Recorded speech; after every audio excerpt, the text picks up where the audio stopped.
OBC आरक्षण को लेकर अब लगभग आम राय बन गई है। आज सर्वदलीय बैठक बुलाई गई और सभी दलों के नेताओं को बुलाया गया और ये कहा गया कि सबकी एक राय है तो क्यों ना सभी वकील भी एक साथ बैठ करके आम राय बना लें और इसको लेकर के एक रास्ते को और सहज किया जाए। हमारे साथ वरुण ठाकुर जी हैं, वकील हैं, जो कि याचिकाकर्ताओं के वकील हैं। आज ये जो सर्वदलीय बैठक हुई, जो सरकार है, जो विपक्ष है, वो सभी पार्टियां जो हैं वो एक पक्ष में हैं इसको लेकर के। इसमें कानूनी चीज़ अगर हम आपको समझें तो अभी क्या इसमें दुविधा आ सकती है, क्या इसमें बाधा आ सकती है? आज जो एक मीटिंग थी, एक बहुत मूड मीटिंग थी और एक तरीके से सीएम साहब ने एक बड़ी अच्छी एक शुरुआत की। सारे दलों को बुलाया, सारे दल रिप्रेजेंटेटिव होते हैं सारी मध्य प्रदेश की पब्लिक के, तो एक तरीके से आज सीएम हाउस में पूरी पब्लिक का एक रिप्रेजेंटेशन था। सारे लोगों ने एक साथ ये कहा कि 27% आरक्षण लागू हो इमीडिएटली, और जो भी नियुक्तियां होल्ड की हैं उनको भी तत्काल रूप से अनहोल्ड करके उनके नियुक्ति पत्र दिए जाएं, क्योंकि पिछले 6 साल से लोग परेशान हैं और ये छोटी मोटी संख्या नहीं, लाखों में संख्या है। इसके लेके सारी की सारी पार्टियां एक मत से ये कह रही हैं कि 27% रिजर्वेशन अभी लागू हो। परंतु चूंकि जब मामला आता है तो एडवोकेट जनरल साहब तो थे नहीं, लीगल मामला है, उनको रहना चाहिए, क्योंकि जनता जब पूरी प्रदेश की जनता एक जगह बैठी हो तो और मामला लीगल हो तो एडवोकेट जनरल का पेच कहीं ना कहीं अभी भी फंसा है। पेच अभी एक तरीके की एक सामंजस्य था और कुछ नहीं है, क्योंकि जो पेच है एक्चुअल पेच है, क्योंकि जनता का कानून तो जनता लागू कराना चाहती है, मगर चूंकि जो कानूनी पेचीदगियां बता के, जो कि कानूनी पेचीदगी है नहीं, वो बता के जिस तरीके से उलझा रखा है 6 साल से, वो दुर्भाग्यजनक है। आप बताएं सर, अपना पहले तो परिचय दे दें और अभी क्या लगता है अब कितनी आसान है ये राह? देखिए, मेरा नाम विनायक प्रसाद शाह है। मैंने जो है ओबीसी के पक्ष को रखने के लिए माननीय हाई कोर्ट जबलपुर में सरकार द्वारा अधिकृत किया गया हूँ, और अभी जो मामला सुप्रीम कोर्ट में चला गया है तो वहाँ पर कोई दूसरे लोग उसको रिप्रेजेंट कर रहे हैं। ठीक है, जहाँ आज की बात है, आज जो बैठक हुआ उसमें जो मामला है कानून को लागू करने की, कानून 2019 में, अगस्त 2019 में ही ये पारित हो चुका है विधानसभा से, उसमें कोई विवाद नहीं है, कोई भी संगठन नहीं कर रहा है। आज भी जितने लोग सर्वदलीय बैठक में आए पब्लिक के रिप्रेजेंटेटिव, उन्हें किसी ने भी नहीं कहा कि ये कानून गलत है या लागू नहीं होना चाहिए, कहीं कोई विरोध नहीं है। इसका मतलब है कि पूरे प्रदेश की जनता एक स्वर में ये बात कह रही है कि 27% कानून लागू होना चाहिए।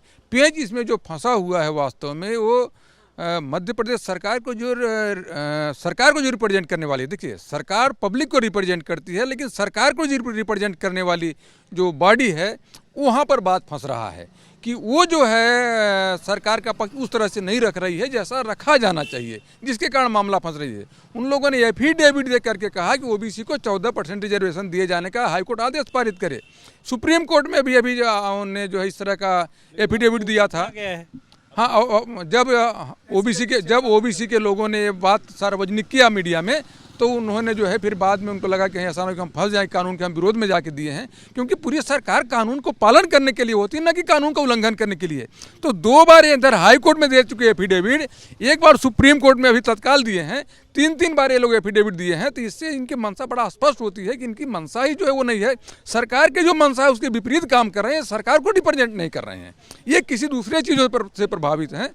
तो आज जो और जो मामला जो ये उलझा है वो महाधिवक्ता कार्यालय के द्वारा जो अभिमत दिया गया है वहाँ से मामला उलझा हुआ है। अगर अभिमत न दे तो यहाँ पर 27% का कानून सही है, उस पर कहीं कोई रोक नहीं है, किसी भी कानून का रोक नहीं है। और यदि कोई आर्डर होता है, एक बात मैं आपको बता दूं, अगर कहीं कोई ऐसा आदेश होता है जो कानून के विरोध में होता है तो सुप्रीम कोर्ट को हजारों हाई कोर्टों के फैसले हैं, इसमें यह कहा गया है कि कानून के विरोध में दिया गया कोई भी आदेश पढ़ने योग्य नहीं होता है, वो जो है कोई का प्रभाव नहीं होता, प्रभाव शून्य होता है। उसको जो है प्रॉपर एक वर्ड होता है लैटिन का, पर इनक्यूरियम जजमेंट कहलाता है वो। तो ऐसे आदेश अगर कहीं है भी जो कानून के विरोध में है तो वो पढ़ा नहीं जाना चाहिए। कानून की वैधता जब डिसाइड हो जाएगी उसके बाद बात होगी उसकी। कानून की वैधता अभी चल रही है, कानून सही है, उस पर कोई रोक नहीं है, तो पालन करना चाहिए। और आज जब सर्वदलीय बैठक थी तो माननीय महाधिवक्ता को इसमें आके बात रखना चाहिए, लेकिन महाधिवक्ता नहीं पहुंचे। सर, आप भी अपना परिचय दें और आप बताएं कि आज की मीटिंग के बाद अब क्या लगता है? एक तो कानूनी भाषा में भी आप थोड़ा समझाएं, और आज की मीटिंग के बाद कितना सहज हो चुका है ये अब रास्ता? जी, मैं रामेश्वर सिंह ठाकुर, वरिष्ठ अधिवक्ता, मध्य प्रदेश उच्च न्यायालय जबलपुर और विशेष अधिवक्ता रहा हूं मध्य प्रदेश सरकार की ओर से माननीय हाई कोर्ट में ओबीसी का पक्ष रखने के लिए।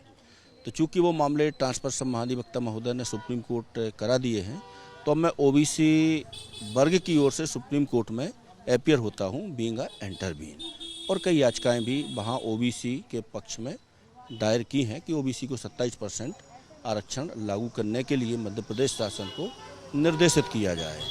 तो ये बात स्पष्ट रूप से पूरे जनमानस में आ चुकी है कि कानून पर कोई स्टे नहीं है, सरकार इसको लागू नहीं कर रही। मध्य प्रदेश हाई कोर्ट ने कई बार महाधिवक्ता को बोला कि आपका कानून है, आप इसे लागू करना क्यों नहीं चाहते। ये भी कोर्ट ने कमेंट किया है। अभी रिसेंटली माननीय सुप्रीम कोर्ट ने कमेंट्स किया कि भाई you come before this court after 6 year, you are sleeping 6 year. इतना कमेंट कहा सरकार पे, तो सरकार पूरे मध्य प्रदेश में अपोज हो गई कि भाई ओबीसी विरोधी चेहरा जो वर्तमान सरकार का आया, इस पर पर्दा डालने के उद्देश्य से आज जो बैठक आयोजित की, सर्वदलीय बैठक, मैं समझता हूं कि जब कानूनी मामला है, सरकार एक और बोलती है कि हाई कोर्ट और सुप्रीम कोर्ट में मामले हैं, जब वहां से फैसला हुआ तो हम लागू करेंगे, तो फिर सर्वदलीय बैठक बुलाने का क्या औचित्य था। क्यों कानून सीधे लागू होना चाहिए। कानून बिल्कुल सीधे लागू करना चाहिए सरकार को, और जो पद होल्ड कर दिए गए हैं उन पदों को अनहोल्ड करना चाहिए।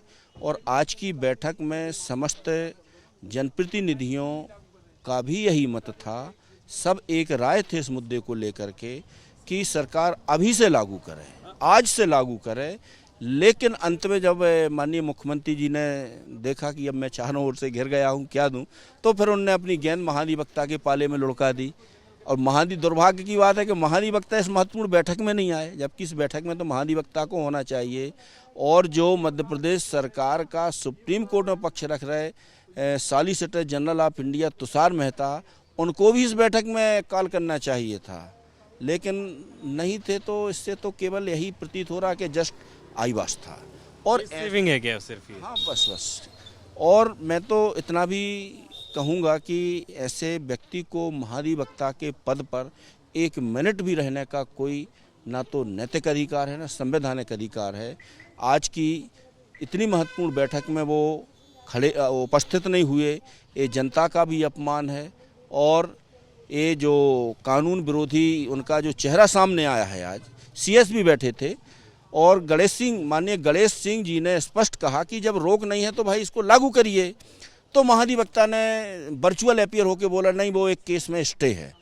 तो उसको दिखाया मैंने कि भाई कौन से केस में स्टे है। उन्होंने नंबर, हमने आर्डर था मेरा 4/5/2022 का, जिसका उन्होंने रेफरेंस दिया। वो आदेश एडीपीओ की भर्ती 2021 से संबंधित है, तो आदेश वो उस पर लागू करिए। एक अब आखिरी सवाल आपसे पूछूंगा कि अभी क्या स्टेटस है कोर्ट में, और ये जो एफिडेविट अब चेंज किया गया है, अनकंडीशनल अपॉलॉजी जो मांगी गई है सुप्रीम कोर्ट के सामने, अब उसके बाद क्या लगता है कि ये जो नया एफिडेविट है वो केस को कितनी मजबूती दे रहा है और कितनी जल्दी हो सकता है कि ये हो?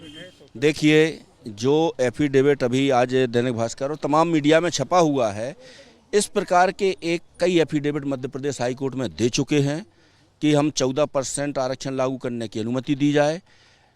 28/6/2022 में पीएससी द्वारा एफिडेविट दाखिल किया गया, मध्य प्रदेश सरकार की ओर से दाखिल किया और इन्हीं महाधिवक्ता ने दाखिल किया, और उस पर 13/7/2022 को हाई कोर्ट ने आदेश भी किया।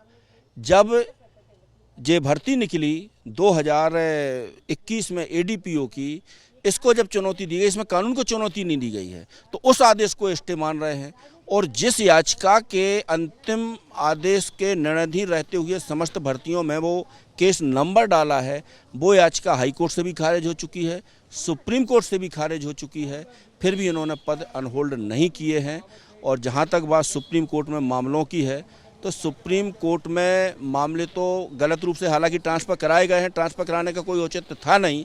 और मध्य प्रदेश सरकार यदि चाहे तो जो 23 तारीख से नियमित हीयरिंग माननीय सुप्रीम कोर्ट द्वारा निर्धारित की है, तो वो हो सकती है और मामले सुप्रीम कोर्ट से भी निपट सकते हैं, इसमें कोई वो नहीं है।